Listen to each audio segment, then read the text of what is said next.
ಭ್ರಷ್ಟ ಅಧಿಕಾರಿಗಳಿಗೆ ಬೆಳ್ಳಂಬೆಳಗ್ಗೆ ಲೋಕಾಯುಕ್ತರಿಂದ ದಿಢೀರ್ ಶಾಕ್ ಆಗಿದೆ. ಆದಾಯಕ್ಕಿಂತ ಹೆಚ್ಚು ಆಸ್ತಿ ಗಳಿಕೆ ಆರೋಪ. ರಾಷ್ಟ್ರೀಯ ಹೆದ್ದಾರಿ ಹಾಸನ ವಿಭಾಗದ ಕಾರ್ಯಪಾಲಕ ಎಂಜಿನಿಯರ್ ನಿವಾಸದ ಮೇಲೆ ಲೋಕಾಯುಕ್ತ ಅಧಿಕಾರಿಗಳಿಂದ ದಾಳಿಯಾಗಿದೆ.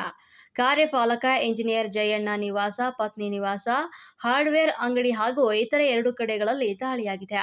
ಹಾಸನ ನಗರದ ಚನ್ನಪಟ್ಟಣ ಹೌಸಿಂಗ್ ಬೋರ್ಡ್ನಲ್ಲಿರುವಂತಹ ಜಯಣ್ಣ ನಿವಾಸ ಲೋಕಾಯುಕ್ತ ಎಸ್ಪಿ ಸ್ನೇಹ ನೇತೃತ್ವದಲ್ಲಿ ಹಾಸನ ಡಿವೈಎಸ್ಪಿ ಇನ್ಸ್ಪೆಕ್ಟರ್ಗಳು ಹಾಗೂ ಚಿಕ್ಕಮಗಳೂರು ಲೋಕಾಯುಕ್ತ ಡಿವೈಎಸ್ಪಿ ಇನ್ಸ್ಪೆಕ್ಟರ್ಗಳ ನೇತೃತ್ವದಲ್ಲಿ ದಾಳಿಯಾಗಿದೆ.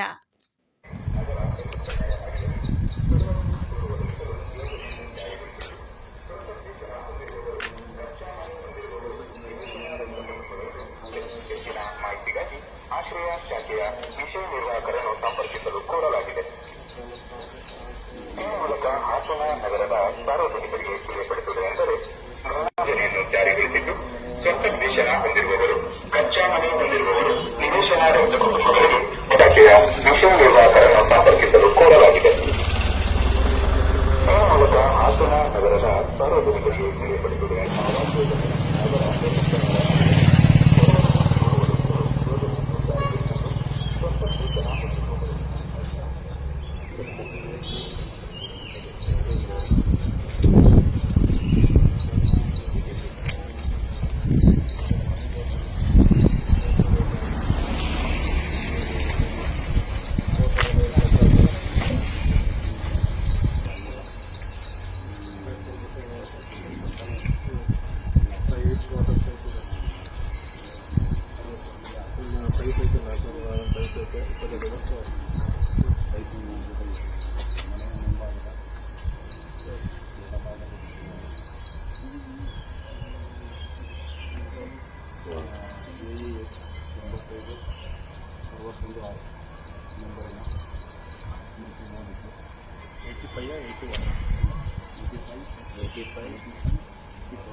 ಇವತ್ತು ಎಷ್ಟು